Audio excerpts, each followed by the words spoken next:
You're listening to the Tony Kinnett Cast on 93 WIBC. CYTV. Here on the Daily Signal.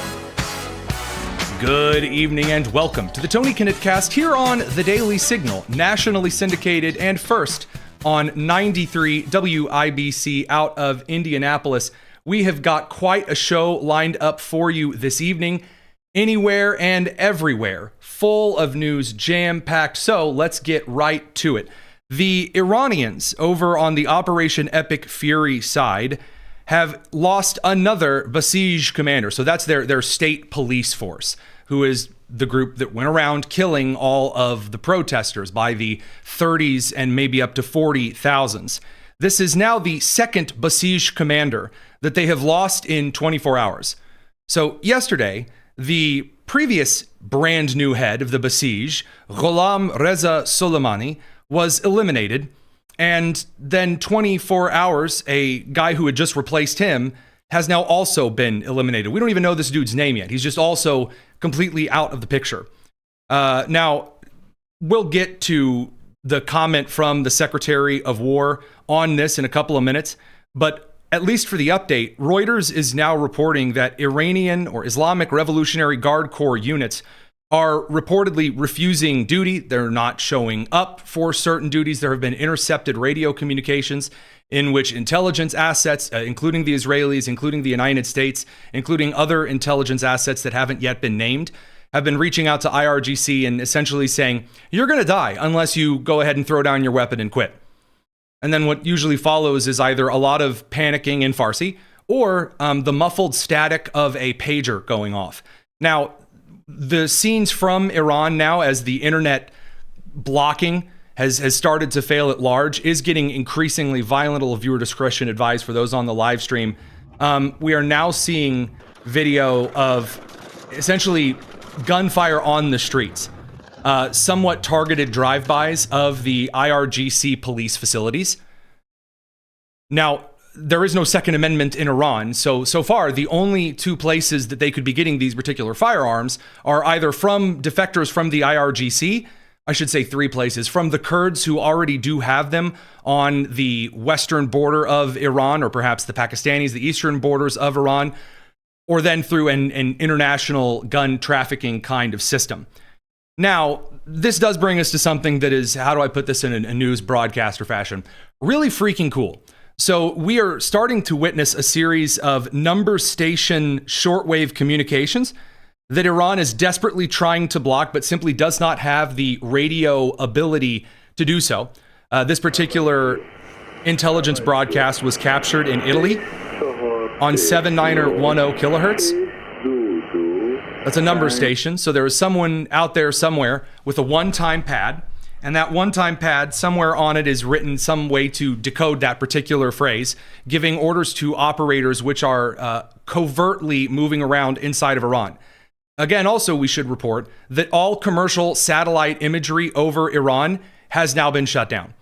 That being by the United States, by the Five Allies, because the last thing that is wanted as some of the satellite footage begins to update and refresh some of the photos on the more publicly available satellite footage and operations data, might be leaked at this point back to Iran and provided additional intelligence. It's reported that the idea to just go ahead and remove a lot of that access and blur portions of Iran was proposed by Saudi Arabia. And Iran has completely lost Saudi Arabia at this point. The foreign minister, Faisal bin Farhan al Saud, in a conference today, just went off on Iran in general and said, look, you are just wantonly targeting any foreign nation that you can, any surrounding Muslim Brotherhood country. You're throwing missiles at it with reckless abandon, and we're not fans of it. I don't know how they claim to be fighting for Islamic causes while attacking Islamic countries. They are not attacking a single nation. Saudi Arabia, Bahrain, Kuwait, Qatar, UAE, Oman, Lebanon, Jordan, Azerbaijan. Now, we're going to get to Azerbaijan and specifically Lebanon here in a couple of minutes. But he's listing all of these countries that are supposed to be aligned with Iran. Again, Iran's supposed to be this defender of Islamic family values and apple pie and the mukhad way or whatever. Not cold beer on a Friday night, that's haram, but you know what I'm saying. Turkey. All these countries are Islamic countries, yet Iran attacks them. And even before this war, what was Iran's contribution in the issues related to the Islamic world? Now we get to the problem. This is going to be the long axe that Saudi Arabia has long been waiting to grind. What were you doing for the rest of the Arabic countries, the rest of the Islamic founded countries before all of this? Because now you're claiming, we're just defending ourselves. And then, because the guy who's saying that statement blows up. Well, you weren't exactly doing something to promote brotherhood and friendship. And as a result, Azerbaijan and Israel are for the first time joining diplomatic conversations officially with other Islamic foreign ministers. You're seeing the Abrahamic Accords brought up in real time. Now, I do want to point out from a commenter and a good friend, may I say, Goat Slobber, who not only caught my joke about the whole family values thing, little joke there, but also that the foreign minister of Saudi Arabia's mustache is wildly short. We're talking Charlie Chaplin short. I don't know how. I'm glad that some of these particular fashion fads aren't as popular over here, to be honest with you, but alas, more news to dive into. So this brings us to some of the comments on the defection from inside the country footage, which has now been confirmed as real. So one piece of footage ended up being AI. It was a thermal image of two IRGC individuals apparently surrendering. This other footage, however, where you have an individual speaking in Farsi, his voice lowered. This has been confirmed as real. And he has said, quote, "Everyone is gone or leaving. I'm going home too. It seems like the regime is finished and we should surrender. I just hope the people don't take revenge on us." Now, Treasury Secretary Scott Bessent echoed some of the same things from the administration communication today. This is nonsense, Maria. For the regime, we're back to the stuff of Baghdad Bob here. The regime is in collapse, and the people are starting to turn against them. We're starting to see defections. At Treasury, we now know where the Iranian leadership bank accounts are, and those are being frozen. And we will hold them and see who comes forward in terms of defections. But we're starting to see defections throughout the regime, and that's how this ends. So the idea of some tolling arrangement is ridiculous. What President Trump is talking about, and to be clear, he has focused on Karg Island since 1988. Let's talk about Karg Island a little bit more here in a moment, because there's a rather interesting new kind of international fear that is settling over not a lot of Western Europe, and not the United States, over some media entities in the United States for sure, that when the United States likely ends up taking Karg Island, the small coral piece of land 15 miles off the coast of Iran at the northern tip of the Persian Gulf, and essentially manages oil exports for what might be the new regime or regimes in a balkanization scenario, well, not only is oil going to drop to about $60 a barrel, but it's also very likely that you are going to see some entities who are not friendly to the United States going through severe energy crises because they had before purchased all of their energy from Iran. Now, I am skipping a little bit ahead here in my notes, but I do want to point this out. That's happening now. That is happening right now. According to reporter Tyler Durden, as well as a couple of reports from Reuters and the Associated Press, in Vietnam right now, in just 24 hours, a 40% increase in all energy prices, either liquid or station electric, have gone into effect. And Vietnam is essentially announcing in small pockets that they are completely out of fuel. They're out of potable, unleaded fuel for gasoline. They're out of any kind of airplane fuel. They can't get jet fuel out of China for love or money. China is also experiencing a very, very serious energy crisis as a result of this. And this is amidst China bragging they're sailing all of their oil tankers out of Iran, no problem. No, they're not. No, they're not. Radio crew, we're going to send you over to the commercial and dig into this a little bit more here on the live stream. It's the Tony Kinnett Cast here on the Daily Signal. Like I said, we don't do the full commercial thing here on the live stream, so let's continue. According to Reuters, as well as, I want to make sure I get the other sources here. Yes, the British Broadcasting Corporation also confirming this. Amid the U.S.-Israeli war on Iran and the disruption of Gulf oil routes, China has called for an immediate ceasefire and has pledged to work with Southeast Asia to address energy shortages. However, Beijing has ordered a halt on all exports of diesel, gasoline, and jet fuel, as well as curbs on fertilizer exports. They say to safeguard domestic markets, but sources inside of the communist country are suggesting that unless you have a certain level of state access, Chinese civilians can't even get their hands on fuel. In fact, there are two shipping companies who are suggesting that China is refusing to expedite fuel for shipping containers out of the country, all because China gets a bulk of their oil from Iran. What President Trump has done in the last year has effectively boxed China out of almost every single market on the face of this earth. Additional intelligence reports that are probably going to hit more of the mainstream media later this week or weekend, I should say, indicate that China at this moment may not have enough fuel to sustain a military campaign against Taiwan. Now, in the United States, we constantly talk about the revolving door of the Strategic Petroleum Reserve. President Trump talked a lot with the Japanese officials today about their Strategic Petroleum Reserve. China does not have a super big cistern full of crude or processed oil. Nope. That's why they have to import sa-ding-dong-dang much of it. I know, big shocker, a Maoist country not being able to manage its resources. Who would have thought the country that builds concrete without rebar wouldn't know how to keep fuel contained either? Now, getting back to the Iranian situation, again, telling you the balkanization is coming. Now, members of the PAK are making announcements that it is time to arm themselves and rise up. That is a beautiful, beautiful M4 that she is holding. That's the kind of M4 that comes from the place my Toyota Hilux comes from. You hear me? You feel me? Again, to make this prediction on the line here, I would be wildly surprised if we do not see Iran split into at least two countries, likely three. You're going to see Kurdistan that's going to split off in the West. It will happen. Kurdistan, it's due. The Trump administration is going to end up rectifying a long screwing over of the Kurdish people by everyone, which will also end up being a nice firm middle finger to Turkey. But also the Persian people in the center of Iran, becoming likely a secular republic. And then you might have a small breakaway faction, I should say small in terms of territory, maybe not small ethnically, the ethnic minorities over next to Pakistan and Afghanistan. But again, those two are currently busy at war. Now, the Prime Minister of Lebanon has pleaded, and I want to see if I can get this impression right. Please, oh please, Donald Trump, please, intervene. Intervene, says the Lebanese Prime Minister Salam.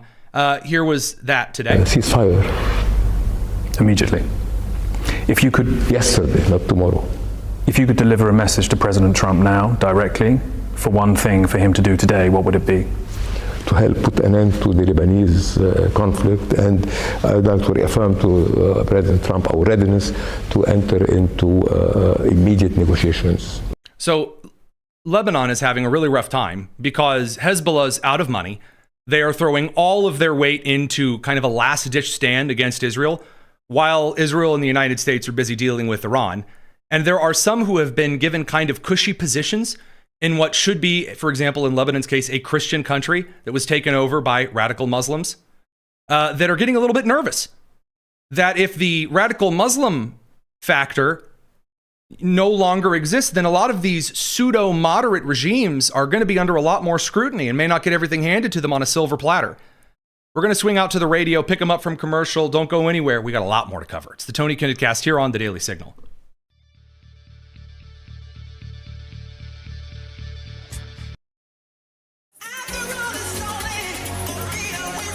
It's the Tony Kinnett Cast on 93 WIPC. Welcome back to the Tony Kinnett Cast here on The Daily Signal, nationally syndicated, first on 93 WIBC. Glad to be with you. We've got far more to cover.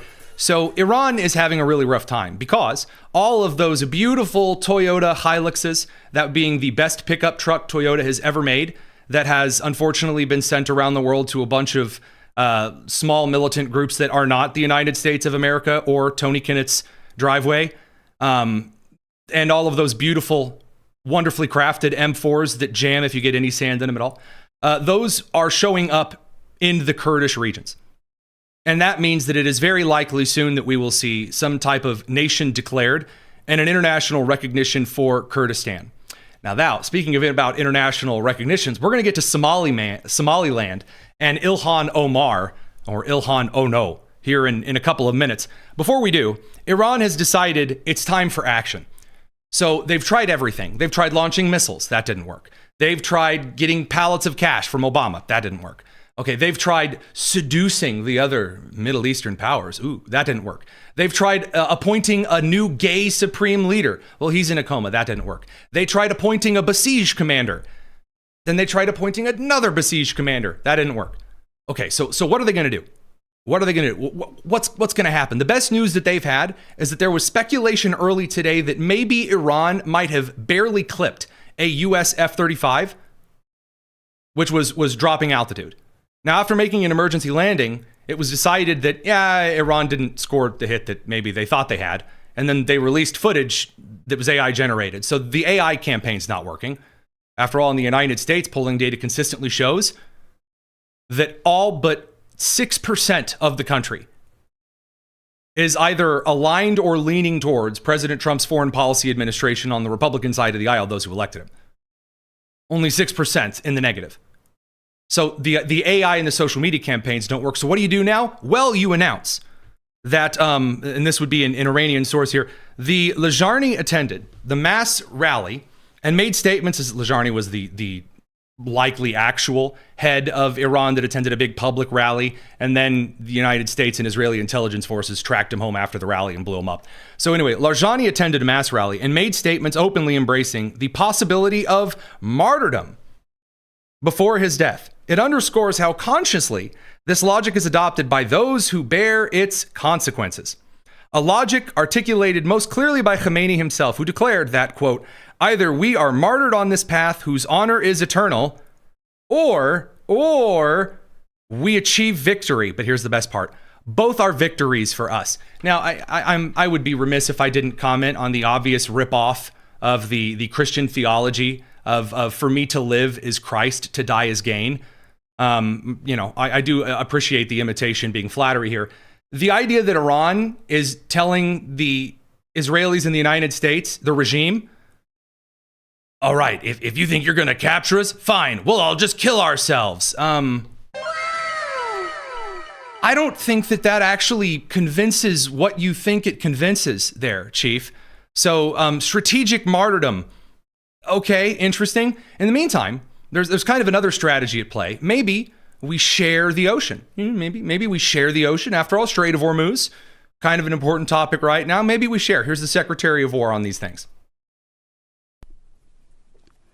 The last job anyone in the world wants right now? Senior leader for the IRGC or Basij. Temp jobs. All of them. That's true. We are kind of to the janitor-in-chief at this point. And to borrow a page from Admiral Ernest King in World War II, we've decided to share the ocean with Iran. We've given them the bottom half. We've damaged or sunk over 120 of their Navy ships. By the way, this line upset a lot of people. A lot of really old, stuffy brass who were only ever major generals of logistics, like the major general in charge of desk chairs out in Omaha, really, really upset about this. That's not very military-esque. Well, first of all, the Secretary of War is supposed to be a civilian position. It's not supposed to just be a guy that we have a uniform on. That would be number one. Number two, and may I argue to be the most important here, you're allowed to make fun of the country that you're beating the living crap out of in war, or the regime in this case, that you're beating the living crap out of in a military operation. I don't feel bad for that. Now, neither should anyone else. That does bring us, however, to the president's comments, because it all comes down to Karg Island. So the president today entertained the Japanese prime minister, and there were a lot of questions over whether or not President of the United States is going to take Kharg Island, whether or not the Japanese are going to pitch in and, do something useful. Some good questions. So here, with the president asked about Kharg Island, he starts saying things in a very Trump-esque fashion, I should say. We can take out the island if anytime we want. I call it the little oil island that sits there, so totally unprotected. We've taken out everything but the pipes. We left the pipes because to rebuild the pipes would take years for them to do. So do you hear what he's saying? You hear what he's saying, breaking it down? Now, for those who have tuned into the show before, we've gone into quite a little bit of detail about Kharg Island and whether or not the United States is going to capture it. I think we are. We're going to get a Venezuela-style situation or a Panama-style situation or, how Trump has effectuated foreign policy this entire administration. But the president here is saying, could we take it? We could take it. It's a small island, rather tiny, kind of like Adam Schiff's weird ears on his pencil neck. A very small island. And I could take it, or we bomb it, and then they have to rebuild it. If the United States takes it, kind of the alternative that he's pitching, no one has to rebuild it, and the United States likely ends up managing the oil out of Iran for a new regime. Again, the only thing that the Iranian leaders have left that hasn't been frozen by Scott Bessent is essentially the oil they're able to get out to China, which has become a little dribble drop. But I would say we are substantially ahead of schedule. And I had to do this. I call it an excursion. I had to take this little excursion and do something that no other president had the courage to do. And everybody wanted to do it, but they never had the courage to do. And I don't blame them. I'm not blaming them. It was left to me, and we've done a great job. Our military is incredible. We have an incredible military. Again, all correct things. Now, people don't like that the president's called this like a little excursion. Again, what the United States is doing right now is, for the amount of action that is being taken, one of the most efficient and one of the war's military actions with the lowest numbers of casualties that we have ever seen. And it is a true testament to the United States military and the planning that went into this particular series of operations. Now, that said, the president calling this a little excursion, I mean, John Hay called the Spanish-American War a splendid little war, but that's praise for the United States. That's not necessarily an insult. This hasn't really helped the media. It hasn't helped them at all. Before we get to Jake Tapper flipping out, though, here's the president talking a little bit about this rumor that, again, I'm told that we're going to stack up troops in Iraq. And we're just going to put battalion after company after platoon, and we're going to put them right there next to Mahabad, and we're just going to storm in and invade and nation build, and Nikki Haley is going to... No, it's not going to happen. Here's the president making that case. Do you intend to lift sanctions on Iranian oil, and do you intend to potentially put U.S. troops or more troops in the region? No, I'm not putting troops anywhere. If I were, I certainly wouldn't tell you. But I'm not putting troops, and we will do whatever is necessary to keep the price as low. I actually thought when I did this, look, the Dow just hit 50,000 a couple of weeks ago. They said that couldn't happen for 4 years. It wouldn't happen in my term. It's such an outrageous thing because I said it would happen. I didn't know it was going to happen that fast, but it just hit 50,000, and we did that in 1 year, not 4. S&P had just hit 7,000. They said that was even more impossible than the Dow hitting 50. And we did that in 1 year. So it's all done. Everything was going great. The economy was great. What he is doing right now is summarizing the criticisms. This is how Trump operates. There are a lot of people right now who have suddenly pretended that they no longer understand how Trump talks. We're going to dive into this and a little more of the news on this, like Jake Tapper's meltdown over Pearl Harbor. Over on the live stream, Radio Crew, we got to send you off to commercial. Try not to make any Pearl Harbor-based jokes while we're away. It's the Tony Kinnett cast here on the Daily Signal. Now, the President of the United States is summarizing. He is putting together in one basket all of his criticisms. This is what the President does. This is what he has always done. The President always says what is directly on his mind. He will float an idea that he thinks is a really good idea, better than anything ever. And then, once he has floated the good idea, he will then retweet, repost, republish, echo talk about forever Any reason that someone gives, any reason, Republican, Democrat, Independent, Communist, Libertarian, anyone that comes out and says, oh, by the way, this is a really good thing and here's why, the president will go, I didn't even think of that, but I guess you're right. It helps the water buffalo outside of Cleveland. If Gretchen Whitmer were to release a tweet right now saying that the Iranian operation is really, really good for Michigan manufacturing, I would bet you balls to bones, dollars to donuts, the president of the United States would be talking tomorrow about Gretchen Whitmer said they're pumping out a lot of cars because of this right now like you've never seen before. So that's the first thing. Trump always says something, and then no matter what he is told as a reason for why something is good, he'll be like, yeah, probably, I'm pretty great. So that's number one. Number two, whenever the president is criticized, he rolls all of the things that he's criticized for up into one comment. He's always done this. Always, forever. So what you see here are the criticisms on the Operation Epic Fury. So one is the claim that we're going to put a bunch of troops on the ground, and the other is that he has tanked his economy in a midterm year. So he wraps it all together and he says, look, this has been on the top of my mind. I've literally been talking about it on camera for 40 years. Again, Trump always says what's on his mind. We did the thing. I didn't have to do the thing, but we're doing the thing. I'm aware of the economy. Again, it is obviously because of this. He's not saying, no, actually, it's because of a bunch of other things. No, he's making it very clear. This is what's doing it. When it's over, it will be a lot better. Bessent, again, saying the same thing. Rubio saying the same thing. Unilateral understanding there because it's a good line from the administration. And then he's also pointing out, no, I'm not going to Iraq and Afghanistan, a big, massive troop deployment. Taking Karg Island is not launching an invasion of Mahabad. Get out of here. But again, this is how Trump has always said these things. That's not saying he's a genius. That's not saying he's evil. That's not saying he's stupid. That's not saying he's incredibly charismatic and handsome. No, it's just saying, hey, Trump literally is the exact same dude when it comes to communicating that he was 30 years ago that he is now. Oil prices were very low. Gasoline was dropping to, we had $1.99, $1.85. We had great everything. That clip, of course, over from John Solomon's crew at Just the News. Now, this brings us over to what the media and the left have decided to care about. Again, the stuff that we've read news-wise so far, it's kind of important. It's impacting your wallet right here, right now. It's impacting the national security right here, right now. It's impacting those that we love, honor, and pray for right here and right now. So, what are the media focusing on? Well, the president talked about the importance of surprise in a military conflict, but he did so in classic Trump fashion with a bit of a joke with the Japanese prime minister. People lost their minds. Good friend, but one question, why didn't you tell US allies in Europe and Asia, like Japan, about the war before attacking Iran? So we are very confused about we Japanese citizens. All right.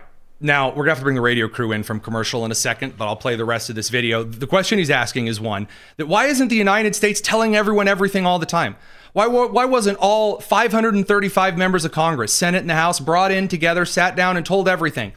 Like Obama did and Biden did. They'd bring you in and say, in 72 hours, here's exactly what we're going to do. Well, because then the targets leave. Yeah, we're going to get into this. Don't go anywhere. Lots more news, not to mention the national stuff. It's the Tony Kinnett Cast here on the Daily Signal. Don't go anywhere.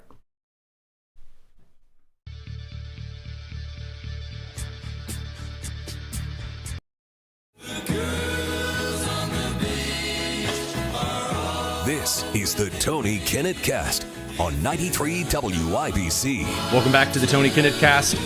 On to the national news side of things. A lot of stuff happening at home. The media is losing it because the president of the United States had the audacity to answer a question about why didn't the United States tell Congress and Japan and everybody extra super duper in advance about the Iran strike. The president's response, a lot of controversy, a lot of Pearl Harbor problems. Here you go. Good friend, but one question, why didn't you tell US allies in Europe and Asia, like Japan, about the war before attacking Iran? So we are very confused about we Japanese citizens. Well, one thing, you don't want to signal too much. When we go in, we went in very hard, and we didn't tell anybody about it because we wanted surprise. Who knows better about surprise than Japan? Okay, why didn't you tell me about Pearl Harbor? Okay. So we all heard that, yes? We all heard that. So he said, no one knows more about surprise than Japan. I mean, and then there's laughter. And then Trump, why didn't you tell me about Pearl Harbor? So the media decided that this was Trump thinking, like Trump was asking a real serious question.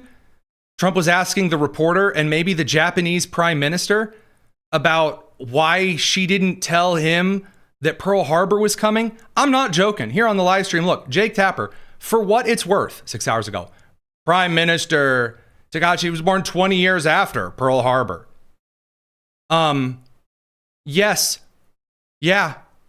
We know that's some divine investigatory work there, Jake Tapper. Boy, no wonder CNN stands with such journalistic credibility right there. Yeah, you got him. Way to go. In fact, you know what? Good for you here. There you go. Some children cheering because of your brilliant journalistic ability. Yeah, you're right. Okay. There are other things that are going on other than claiming the president made a joke about military surprise and thinking he was actually talking about the nonsense. All right. Minnesota Democrats on the national news side of things have now blocked a bill that would make it a crime to intentionally enter places of worship to disrupt religious services. And this particular measure by the Minnesota state legislature is not going to do anything whatsoever to keep the federal government from continuing to uphold the Civil Rights Act and the additional acts that keep people from harassing Christians in church services here at home. Now, speaking of Minnesota, Governor Tim Walz is also having a really, really, really awful time. And I mean a full-on meltdown kind of a time. So Minnesota Governor Tim Walz has announced in outrage and in anger that tech companies are causing problems to jobs in our economy, and middle-class families are bearing the consequences. To ensure they pay their fair share, I'm proposing a tax on social media companies that will support Minnesota workers impacted by artificial intelligence. So here we go. We're getting into the midterms. People want answers. People have issues. There are problems that people find. Maybe they don't have enough money for the rising energy bills, and people see all of these AI data centers that are being built in their local neighborhoods and things. Again, a lot of them due to grants that come from state governments, like the Minnesota state government. So the Minnesota state government, in the midst of blocking laws that would keep people from being harassed at church, is throwing every grant they can to different corporate entities to come build large AI data centers in the state, therefore stretching the state's power grid and the state surrounding it, because a lot of grid sharing goes on. There are 3 power grids in the country, the East, the West, and Texas. So Minnesota taxing out the grid. Tim Walz then steps forward and announces, I know what I'm going to do. I'm going to tax social media companies. Now, that's just absolutely stupid.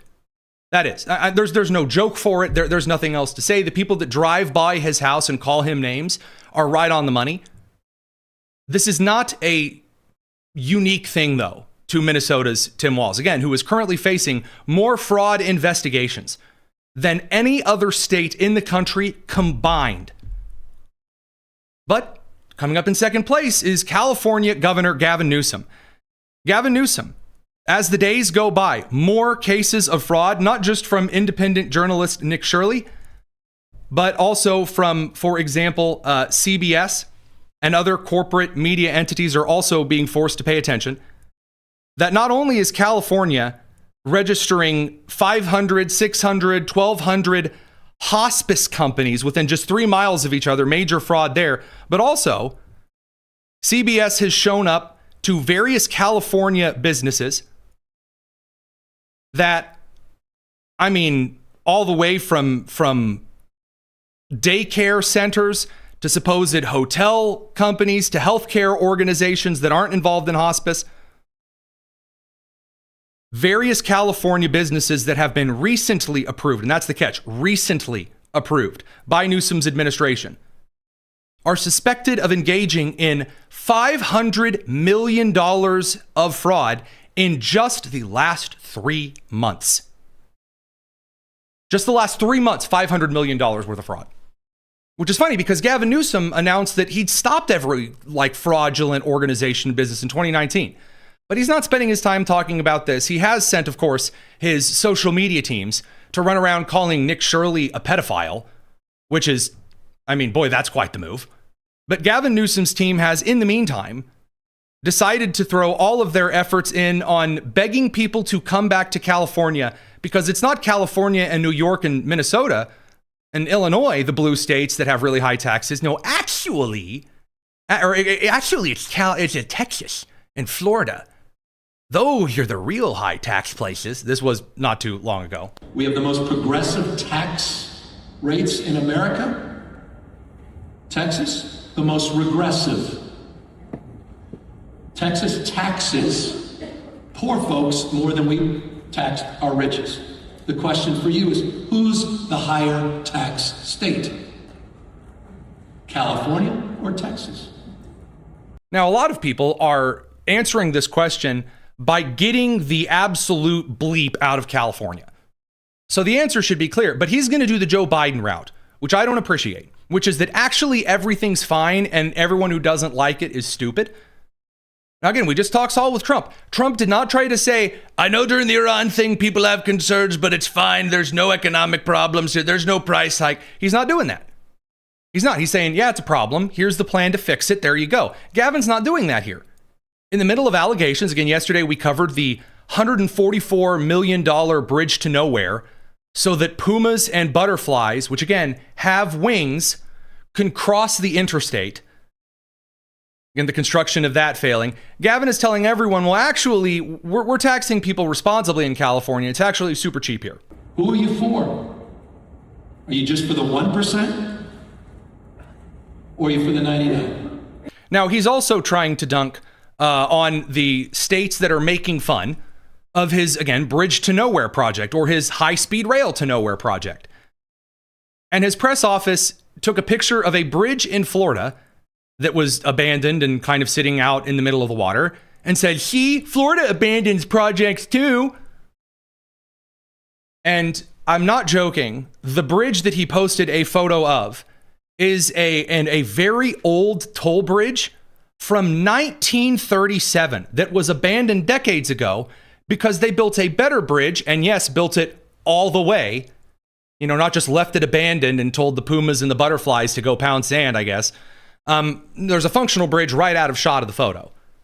So this is the Gavin Newsom's approach. What about Kathy Hochul? Because Kathy Hochul said, Zohran Mamdani's the way to go. He's going to do it. Oh, crap. He's actually laughing about rich people fleeing New York City and admitting he's going to raise taxes. So now Kathy Hochul is in danger mode because money is leaving New York, you know, alongside the voters and not just the business interests, but the people in the middle class as well, fleeing New York. Kathy Hochul is also giving the impassioned on her knees plea, please don't leave New York, come back.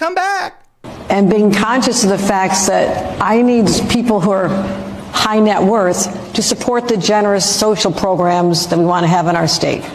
Where are all the rich people? I said, we're going to pay for all this stuff. We're going to pay for the illegals to have free childcare. Mamdani released a video with AOC where they said explicitly those services would be provided free of charge. Well, as Margaret Thatcher once said, the problem with socialism is eventually you run out of other people's money. And gee, wouldn't you? All of the people with money left. Because they're like, why would I pay for this? I don't want to pay for this.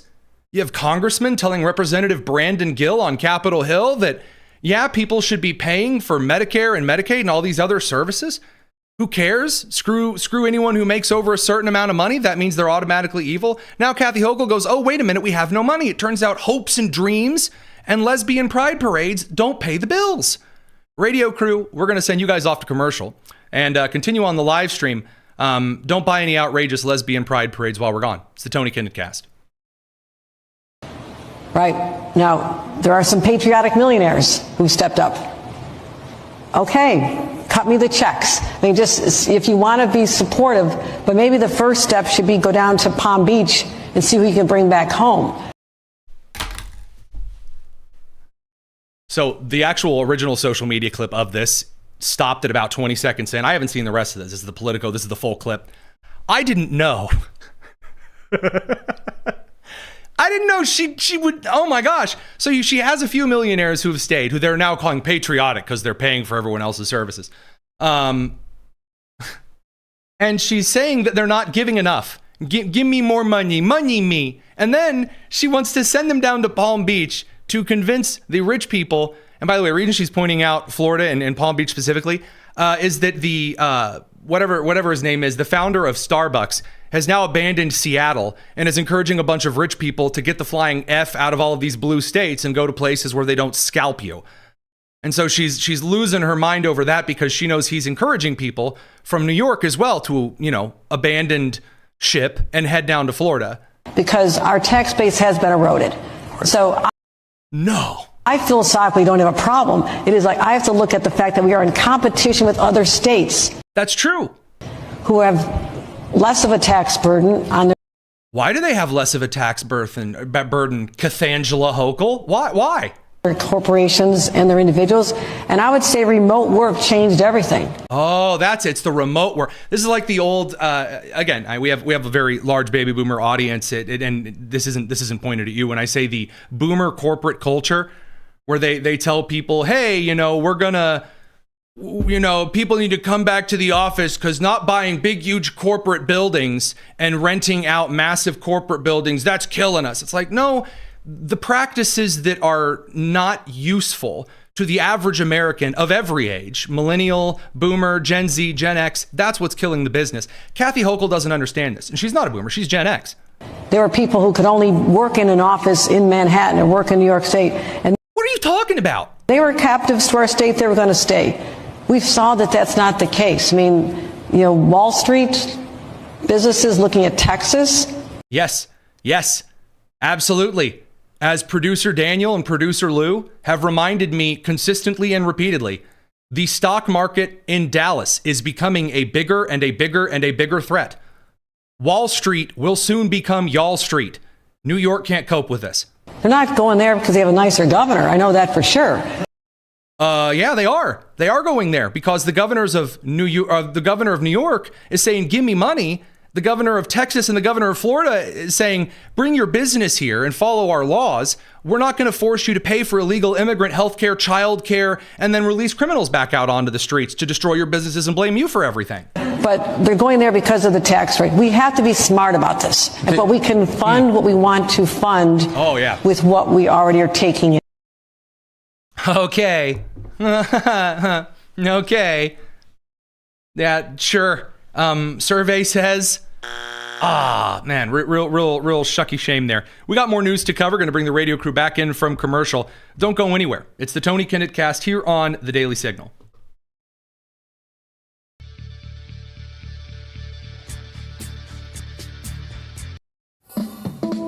Taste the biscuit. Taste the goodness of the biscuit. You're listening to the Tony Kinnett Cast on 93 WIBC. The old taste the biscuit bumper. It's another story for another time. Welcome back to the Tony Kinnett Cast. I don't know if I can explain that one to you, but welcome. We've got a lot to cover. I neglected to mention one thing about Tim Walz and his angry rant about AI data centers. This should be really good news for a lot of you who are really concerned. According to Bloomberg, data center construction across the entire United States is slowing down. And it's slowing down for two reasons. Number one, because essentially the energy grid right now, the power grids, East, West, and Texas, are pretty much overburdened, overtaxed, they're at their limit, which means we need more power. Now, there are not enough, remotely enough, in the capacity for windmill and turbine and solar panel construction to fill that particular need. Now, what will fill those needs, and then some to spare, is nuclear power plant construction. And by the way, Scott Zeldin over at the EPA is trying to pave the way, along with Energy Secretary Chris Wright, to allow more states in the country to build extremely safe, wildly efficient, producing literally a handful of nuclear waste a year that can be repurposed. Like it's not a green barrel of goo from The Simpsons. Those two secretaries are trying to make it so that states can more easily build nuclear power plants. Now, CNN is trying to cover this as, how did they put it today? I have the post right here. Trump wants the EPA to stop regulating climate pollution. Blue states have launched a high-stakes legal case against him. Okay, that's real special. So that's good news, though. Either way, right now it seems that the data center construction is slowing down. Also because there's really not a lot of need for it at the moment. We've reached the point where they don't need to just build more buildings. Now they need to start refining the tech that they do have. So all I'm saying is here in a couple years, I'm going to save up and buy one of these abandoned data centers and turn it into a laser tag place. I don't know. Sounds fun. That said, I do want to dive into a little bit of the Senate fist fight congressional news, because while all of you are being normal Americans with normal things to do, normal ways to spend your time, the representatives and senators in our beautiful Congress have decided to act like they usually do, screaming, crying children. Representative Summerlee, who is a squad member who's a slightly different Jasmine Crockett, she's very mad because, see, she stormed out of a House committee hearing yesterday, and no one cared. So I just walked out of a fake deposition, fake hearing with Pam Bondi, where Chairman Comer called me a bitch. So here's what actually... Sorry about that, Allison. I didn't realize that she hadn't censored this one, so... happened. We had already subpoenaed her because she has not been in compliance with our subpoena and the Epstein Transparency Act to release the full, complete, unredacted Epstein files. Here we go. We're doing the same thing again. Jasmine Crockett did the exact same thing. Now, to be fair, and other than the temper tantrum that was essentially a huge cry of... Well, in the meantime, you actually had Jasmine Crockett in the turtleneck and blazer, doing the Night at the Roxbury, which, darn, is the bumper music that I had lined up to go next. Jasmine Crockett instead was quoting Tupac. just incredible. Here you go, Jasmine Crockett. Tupac famously said, for those of you that didn't necessarily listen to rap, that we've got money for war, but we can't feed the poor. I love that. I do. And she's like, Tupac once said, and maybe you didn't know, like she's about to drop some, William Immanuel Kant once said, Thomas Aquinas, once pontificating among the, that particular line of logic here. I do really, really, really appreciate Jasmine Crockett quoting Tupac whining about the Gulf War, which the United States kicked tail in. Great. And the need to explain, those of you might, you're not listening to the industrious hippopotry like us skilled individuals. I am going to miss having her in Congress, I must admit. On the Save America Act side of things, they're doing the same old stuff. You've got John Hickenlooper, who's really upset that no one knows who he is. And so he's also out there yelling about the Save America Act, that the reasons keep changing, but they don't stop stranging. It requires every voter to dig through their basement, go up into their attic, and try to find their birth certificate. No, it doesn't. No, it doesn't. That's not a thing. That's not a thing in the Save America Act. I know that everyone likes to pretend that Americans are so stupid that they could never acquire a birth certificate from their health department, which, by the way, I've had to do multiple times for multiple reasons. But beside that, that's not even what the Save America Act requires. You're going to get out here, and the argument that now everyone has to be Indiana Jones hunting down the temple of the lost birth certificate, dude, nobody believes you. Right? Find their passport just so they can register to vote, something most of them have been doing year after year for decades. Now, that's also not true, because one of the things the Save America Act makes very clear is that you can't just be glued onto the voter rolls forever. You do need to register to vote each time you go vote. This idea that, you probably want to vote anyway. Yeah, how about no? How about no? Because then you don't have ballots showing up to people's homes that they're not expecting and then get taken out of the mailbox, which again, documented, or in Minnesota, where one person can show up with an ID and then can vouch for 7 other individuals. Gee, again, I am consistently amazed that this is what we're going on with. But the best of all is Bernie Sanders. You see, Bernie Sanders, he's out here, he's fighting for the people. He knows that while people are fleeing Vermont and the other blue states of the country for the crappy taxes, Bernie Sanders, he knows the secret to American success. So here's Bernie Sanders. People living paycheck to paycheck. Tupac is out singing about war and money. Jasmine Crockett is in a turtleneck. AOC, I don't even know where she is. Bernie Sanders. 60% of our people live in paycheck to paycheck, and one guy, Elon Musk, owns more wealth than the bottom 53%. Elon Musk, he sold a bunch of cars. I can't drive it. I don't understand. I can't plug it into my wall. I keep trying, but my charger for my phone is in the way. And he owns a lot of money. People are living paycheck to paycheck. I wrote this speech in my vacation home that I definitely worked for. Very important. Of American households. Think maybe that might be an issue that we should be talking about? So this is, again, the issue with the Democrats going into 2026. Americans are going, hey, we got problems. And you have some Republicans, like Scott Bessent, for example, or Chris Wright, or Sean Duffy, who say, hey, here are some solutions to these problems. Here you go. We're going to deregulate the crap out of things. That'll make things a little bit better. Trump saying, Carg Island's got a lot of oil on it. Certainly would be nice to have crude about half its current price. I mean, those are some things. Cool. But Democrats go, the Elon Musk, he's got the money.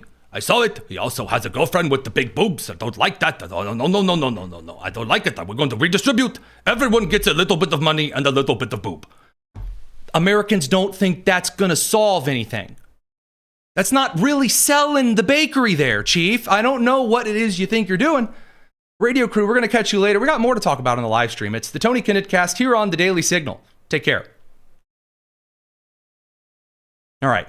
Now that the FCC regulation time is over, I can accidentally play as many swear words as I want, like heckin' and dang and Somaliland. Oh, that's right. Somaliland. Meanwhile, in Democrat territory land, the government of Somaliland, again, Somalia is in a huge civil war. You have the people who do a lot of piracy versus the country that doesn't. So in the middle of their big civil war, the Republic of Somaliland, again, I'm not joking, has pointed out that Ilhan Omar's original last name was Elmi before it was changed. They say, quote, the evidence was available that she changed her name and may have committed severe immigration fraud, but the Obama Justice Department refused to investigate. Her brother, Ahmed Nur Said Elmi, and their father, Nur Said Elmi, also known as Nur Omar, used multiple names across different countries. Part of the family fled to the United Kingdom. You have to flee from countries that are great and you're still pledging your service to. Yeah, me too. While Ilhan Omar and others entered the United States under their father's assumed name, Omar. These name changes and split identities were used to conceal the father's true war crimes. Oh, Ilhan Omar's father, a lot of war crimes. That's why she doesn't like you, disparaging the whole Islamic terror thing. Kind of a hallmark. Those would be the family values of the whole Islamic thing I was talking about earlier. And identity. The marriage certificate that they have presented. Groom Ahmed Nur Said Elmi. Bride Ilhan Abdullahi Omar. Oh no! Oh, there's a big surprise. That's an incredible. I think I'm going to have a heart attack and die from that surprise. Now, I really do appreciate this. I really do. The reason that Ilhan Omar despises Somaliland as much as she does is because they happen to have the receipts that show she committed severe immigration fraud. And she should be given the swiftest, thickest boot to the behind out of the country. Absolutely. Now, I really don't just want her deported for committing immigration crime like that. I think there should be, reparations or arrests, that kind of a thing. But hey, I'm just going to level with you. Play stupid games, committing the kinds of frauds that they keep paper records of, and you are going to win those very same stupid prizes. Now, on the Save America Act stuff, because that is, again, what a lot of Americans want Congress to get through. Again, they also want Congress to reopen the Department of Homeland Security. Again, Democrats are still not allowing that to happen as it tanks their numbers. Mike Lee, in response to Hickenlooper from Utah, just think this is a pretty good clip in general, brings up this rather accurate observation on the Save America Act. Of having free and fair elections, and it makes them impossible. So, look, I think that there's only one legitimate reason to oppose this. I have yet to hear a legitimate argument against the bill, and which begs the question, do they really just want to make it easy to vote so badly that they're willing or even enthusiastic to just make it easier to cheat? So far, the congressional Democrats have, by and large, focused on arguments that are a combination of being ill-founded, relying on blatant mischaracterizations of the statutory text itself, including and especially the text beginning on page 12, line 22, and following on to the following page. Now, what he's describing, and by the way, the real secret here, the real secret to this is that he has to change, or the Democrats, I should say, when complaining about this bill, they have to change their answer every time. Now, if they would have come out and said the exact same thing that they had from the beginning to the end, then maybe that would have worked. But remember what they said at first? Oh, black people are too stupid and poor to go get... Okay, that didn't work, and also really incredibly racist. Okay, women are too dumb to, know that you have to change your ID after you get married to update your name. You're too stupid to do that. Okay, that didn't work. Okay, they're going to purge the voter rolls. And everyone was like, yeah, wait, we're not purging the voter rolls? And again, don't take my word for it. Even Democrats like Stephen A. Smith are stunned when they hear, for example, California Independent Party State Representative Kevin Kiley, that, Stephen, it just so happens California banned voter ID and stripping the voter rolls ever. I think the fact that we don't have voter ID in places like California is extremely unusual in democracies across the globe. There's maybe like 2 or 3 democracies in the world that don't have it. This is just kind of like a standard administrative requirement in a well-functioning democracy. So I think we should just have it. We should get this. So here you go. Here's you got the hand, you got the ooh. Stephen Smith, you don't like it. You're not a fan. Hold on. Should move on with our lives. It should be a big controversial issue. Excuse me for being so ignorant, asking last question. This is definitely my last question. What do you mean you don't have voter ID in California? Could you please elaborate specifically on that for my audience that may not know? Yeah, California does not have voter ID. You don't need to present it to register. You don't need to present it to vote. As a matter of fact, the state passed a law forbidding voter ID. So cities, counties, if they want voter ID, they're not allowed to under state law. What? When did that happen? A couple years ago, because I think it was Orange County. They wanted to have their own requirements, so the state passed a law saying, nope, you're not allowed to. Voter ID is not only not required, it is actively forbidden. Well, that's what it is right there. That's why the same act been proposed. Right there, the state of California. That's what the Republicans going to lean on as an excuse. Lean on as an excuse. There you go. So when the Democrats were like, why are we doing this to ourselves? They had some political capital at the beginning of the year. They said, hey, what they should have done, again, I'm going to make this case I made yesterday. Democrats had an opportunity. And what they could have said is, Trump made all these promises, but he didn't deliver on them as fast as he said. And that's because he doesn't know what he's doing. He's just throwing anything at the wall and seeing what sticks. Now, the problem with that is that then you're supposed to say, okay, well, what do you think should stick? What should he be doing? Democrats, as you just heard earlier, Bernie's like, the Elon Musk, and then you have Summer Lee whining about being called mean names. And so is Rand Paul, because, they're both little girls. But that's the kind of the Democrat line, is just whining and complaining. And that kind, we want to refund USAID for the transgender comics to Columbia, that kind of crap. So if they're not even doing what could theoretically work, instead they have wasted all of the political capital they have. Again, in the middle of this Iran war, the generic congressional ballot, Democrats are losing their lead. Republicans are gaining their lead. Now, by the way, for those who subscribe to the poly market or the Kalshi or like the betting markets, this is a really fun way to point out that the betting markets lag behind some aspects of public opinion. As the congressional ballot distance continues to narrow, and if, again, we see things go the way they are, especially when Trump ends the Iranian operation, and that is done in the manner, again, I do have some breaking news for that, actually, for you, regarding the Boxer Amphibious Ready Group and the 11th Marine Expeditionary Unit. The polls start to shift, you'll see those betting market stuff flip real quick, just so that we're all aware. At least the Senate, for sure. So there you go. That's not insider trading. That's just another one of my predictions that we'll be scoreboarding here in a couple of weeks. That said, new information. So according to Newsmax is suggesting 4 officials have relayed that the Boxer Amphibious Ready Group and the 11th Marine Expeditionary Unit are leaving the West Coast earlier than planned, and their deployment will take them across the Indo-Pacific to the Middle East, following Pentagon orders from the U.S. Navy to increase military presence at large in CENTCOM's Iranian region of Overwatch and operation. Folks, Karg Island will be grabbed here pretty soon. Administration's tired of playing around. We're starting to see some defections. When Trump is admitting why things are low, it doesn't mean that he likes it. Other administration officials have said a lot of that similar stuff. So, I mean, I'm going to level with you.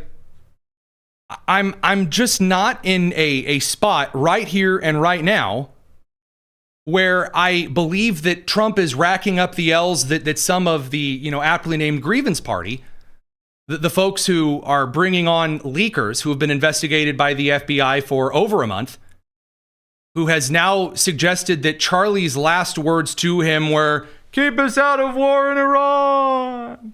Which, by the way, to make this clear with y'all, Charlie Kirk's last words to me through text were that eating at Arby's is always more disappointing because you're always looking forward to it, looking forward to the mozzarella sticks and the curly fries, and then you finish and you're like, that wasn't as good as I thought it was. That's what Charlie's actual last words to a lot of people were just normal stuff. But anyway, while some crews are doing their imaginary, Charlie told me in a dream that Egypt did acrobatics to stupid, retarded stuff. The president of the United States, you were told, I was told, was getting the middle finger from all of our allies everywhere, all the way over. And this is such a blunder. He didn't have a plan. Well, gee whiz. According to a joint statement from European nations, from Japan, regarding the Iranian attacks on unarmed commercial vessels in the Gulf, have now stated, quote, they are ready to join appropriate efforts to ensure safe passage through the Strait of Hormuz, and will take steps to stabilize energy markets that might even include the Japanese opening their strategic petroleum reserves. No way. Again, how many times do we have to play this game where we say, guys, look, it's the scoreboard. Let the man cook. Clearly this was planned in advance. It turns out the account who has to bot her viewers, because after not being able to pronounce a word 2 syllables or greater, and then again claiming that Charlie spoke to her and agreed that Egyptian fighter pilots were dating Erica, nonsense crap. It turns out that in real life, people understand that, yeah, there are adults that are running the country. No, Israel's not Epsteining things for Iran. Stop. Don't be retarded. Go touch grass.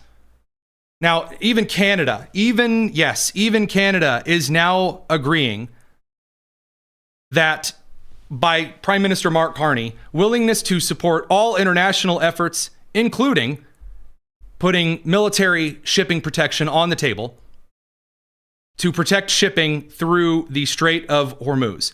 These include the United Kingdom, Keir Starmer, France, Germany, Italy, the Netherlands, and Japan. And by the way, after France said, no, I'm not actually doing anything in the Middle East, I am not doing any of that, the Charles de Gaulle, its location was leaked. Guess where it's heading? Eastward through the Mediterranean towards the Middle East.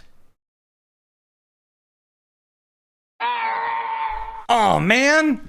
I was told that we were cooked and it was all over, and oh no, it's going to be terrible. Oh, shucks. No way. You mean if you wait a little minute and you don't freak out and listen to the guy who cacklingly told you that Mossad was blowing up Qatar? No. Are you telling me that Tucker was full of crap the entire time? No way. Even Megyn Kelly now has it so bad that she's decided anyone who criticizes her, she's just going to do the liberal woman thing of going, well, he probably has a small penis. That's why he's wrong. I'm so mad. Okay. Good for you, sweetie. Yet again, as a Midwesterner, boy, do I sure enjoy saying scoreboard. Now, that said, I do want to point out, I mentioned Qatar. Iran has tried to claim that it is absolutely not, under any circumstances, trying to target the Iranian and Saudi Arabian oil assets. And Qatar has essentially responded, no, you're really bad liars. You're really dumb. You are clearly trying to strike our oil and our gas reserves. There are, unfortunately, continuous Iranian claims that the attacks are attacks on US assets or on US bases in Qatar and the region. We reject this claim, which cannot be accepted under any circumstance. The biggest proof of this is that the attack which happened yesterday was an attack on a Qatari natural gas facility, which is a source of income for the Qatari people. But not just for the Qatari people. What they did yesterday also impacted the millions of people which Qatar is helping. How down bad you have to be to lose Qatar, Saudi Arabia, the United Arab Emirates, Jordan, Lebanon, and essentially everyone except for Turkey, whose dictator has no cojones. I'm starting to figure out that Iran may have goofed extra big time. Now, again, we would reach out to the Basij commander, the head of the IRGC, for comment, but a bunch of his officers are currently defecting. He's dead, and the guy they replaced him with is dead. So it's harder to staff than an MLM marketing scheme in the Midwest. Really, really difficult, and just a big womp. Now, before we head out for the evening, I do want to answer a couple of fun, neato, exciting questions. By the way, I'm sorry. I do want to say one other thing that I haven't had a chance to mention. We try to praise law enforcement who stop tragedies before they begin.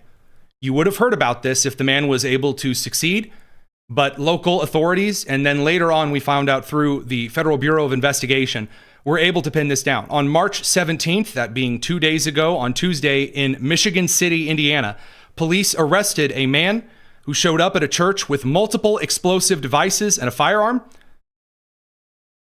And essentially, he's now facing charges of attempted murder and possession of explosives for terrorism. Officials said that, quote, a bad disaster had been prevented. Yeah, no kidding. But huge props to law enforcement. That's excellent. Unfortunately, the heroes who were able to stop this terrorist attack before it happened will never be known. We are going to find the names of the officers who made that arrest and share them on the show. So a huge praise to the law enforcement officers who continually stop the terror attacks that are, again, these threats are ongoing. Props to Kash Patel as well, who has also stepped it up to arrest more of these attempted terror attacks before they begin than the Joe Biden administration did, for sure. So huge praise, which reminds me, speaking of FBI, James Comer is also being subpoenaed for his role in intelligence fraud in the Obama and the first Trump administration. So fun stuff. I did tell all of y'all, again, here, scoreboard, he's not out of the woods yet. So more to come on those particular matters as we get to them. I do want to get to a couple. I know there were some super chats that we had. Again, you guys do not have to do super chats. You don't have to give money to the show, anything like that. But we'll very quickly here address a few. The Simple Life for Me gave a $5 super chat and said, hey, Tony, are you going to get the Final Four in Indianapolis? How long of a drive is that? So some of you may not know that I am a huge college football and basketball fan. I cackled ruthlessly when High Point spanked Wisconsin today, because I had a lot of roommates and college people that I went to college with that were huge Wisconsin fans, being that I went to college in Wisconsin. So I enjoyed seeing that. And also I like seeing Duke lose as well. So congrats to the Tar Heels. I'm a very big college basketball fan. I am not probably going to get tickets to the Final Four. I'm not much of a, go to the big final events kind of a dude. Those will get really expensive. It is a very short drive for me. Indianapolis is just down the road.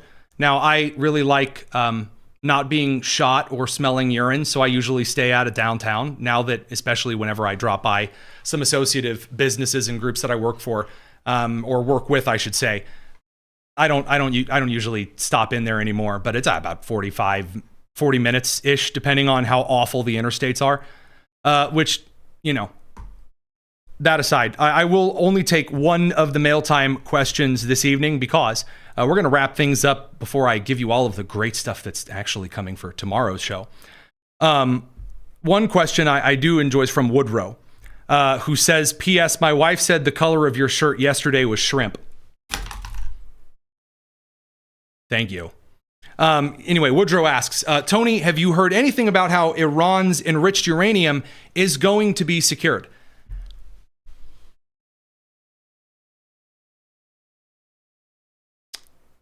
Yes. It is going to be secured. I cannot share in good conscience and good faith whether or not the United States has actively deployed an operations team, which would be unconfirmed. I don't have like access to us deploying special operators. I hear things through PCM groups and things, or PMC groups, I should say. There are a couple of options that are on the table. I will say this. Steps have been taken to ensure that Russia, nor China, nor Turkey, nor a group out of Afghanistan that had expressed, you know, kind of a ride or die, drive out there and see what you can get. That area is being loitered over. There are a lot of things that are currently circling like buzzards over that area. So when the United States wants to go and pick up the uranium, there will be quite a bit of overwatch. Essentially, imagine a Disney cartoon from the 90s when someone's in the desert, like, you know, Simba after his dad dies, there's like all the buzzards like flying around him in circles. That's essentially what's currently being loitered over those particular areas. So ain't nothing touching that, as Trump called it, dust. I call it the dust because after we bombed Fordo, a lot of that stuff is, again, rubble underneath the earth. It's still there. It's still enriched. The Iranians have tried to get it, which, again, that's why it still matters. They're still trying to get access to this uranium to continue enriching it, and at least create some kind of a dirty bomb, which is what we had likely stopped them in the middle of doing. But the United States will likely probably come and pick it up at some point. You're not going to have to wait on the brilliant IAEA, who's about as useful as the UN in Kosovo. You're not going to have to wait for that. So, those things said, we're going to throttle things out for this evening. You guys take care. Have a wonderful evening. We'll be back tomorrow with, let's say, a pretty slam dunk finish for the week. It's the Tony Kinnett Cast here on the Daily Signal, nationally syndicated and first on 93 WIBC. Y'all, take care. ACC is a national grassroots advocacy organization dedicated to mobilizing young people in favor of pro-market, pro-innovation environmental ideas. So we are in hundreds of communities across the country with tens of thousands of young conservative members. I'm here because I am a conservative environmentalist. I think for a long time conservatives have not come to the table. But what truly unites all of these young people is a shared belief that the ideas of freedom and free enterprise are the single best way to solve our environmental problems.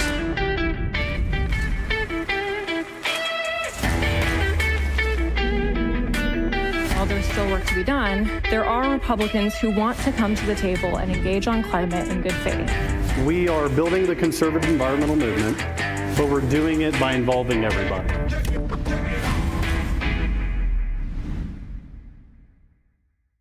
One little final piece I should mention, and I excuse me, on Duke today. Sorry, the reason that I was laughing at Duke is not because they lost. They did win today. Sorry, excuse me. But they were way too close to Siena. You're a 1 seed going into this, and you pull 71 to like 64, 65. That's a bad performance. I don't envy Duke later on. So sorry, I want to clear that up there just in case anybody got snooty and snotty while I was watching those in the background today. All right, that's it. That's enough show. Take care. Have a great evening.